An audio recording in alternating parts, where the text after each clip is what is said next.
So the first question on the exam is, what carbon atoms in the unsubstituted ring of this guy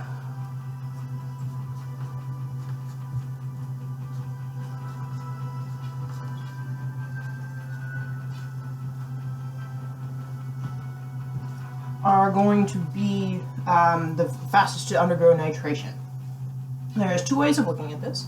One is looking at, since we have this electron donating group here, we can look at where he is most likely to push the electron density and therefore the most nucleophilic sites on our ring. And do note that we are only looking at this ring here, we're not looking at this one.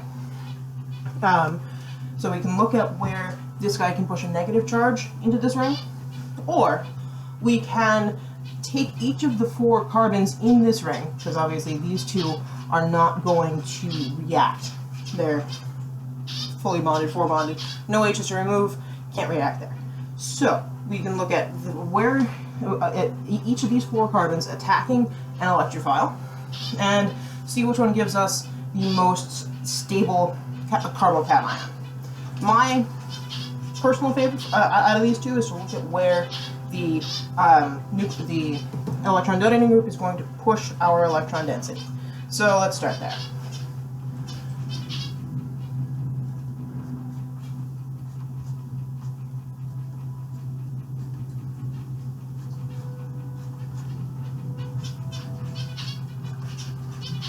And of course, you should be recognizing this guy as an electron donating group because he has electrons on the atom that is directly attached to our aromatic ring. So, let's push some arrows down into the ring here. You can't see the color at all. Okay.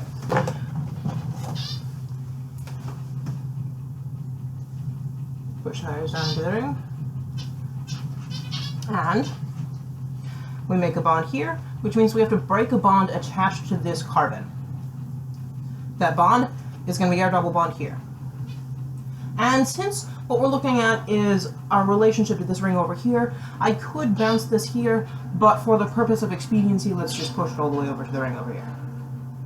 Make a bond here, which means you have to break a bond. We're going to break this bond. You can bounce right there. So that gives us our first resonance structure.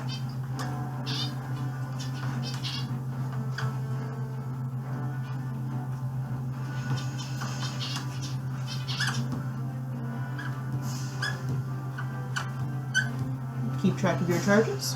Our oxygen, we used a lone pair, so he should be positively charged now.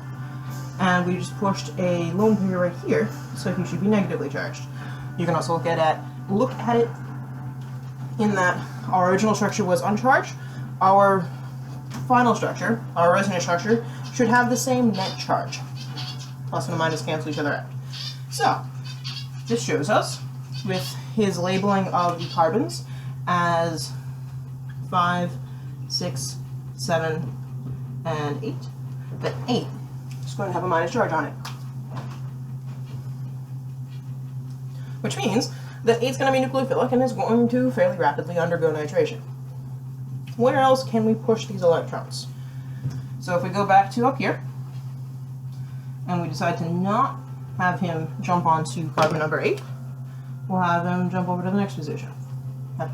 Have to break a bond because we made one. That's going to push our electrons right here. So what does that give us?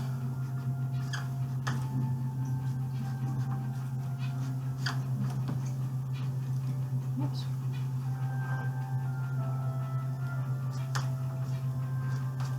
So you might notice that I'm in the habit of just kind of drawing bonds. Realize that we broke this one and we broke this one, but we made one here. So we should have a minus charge right here as a lone pair.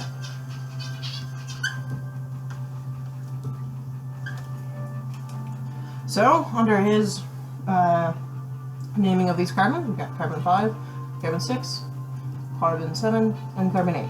We've put a minus charge on carbon number 6, which means carbon 6 is our other carbon in this secondary ring here that is going to undergo nitration fairly rapidly. And that's essentially your answer. You can keep pushing the arrows if you want, and you'll see that you can never get it to go on 5 or 7.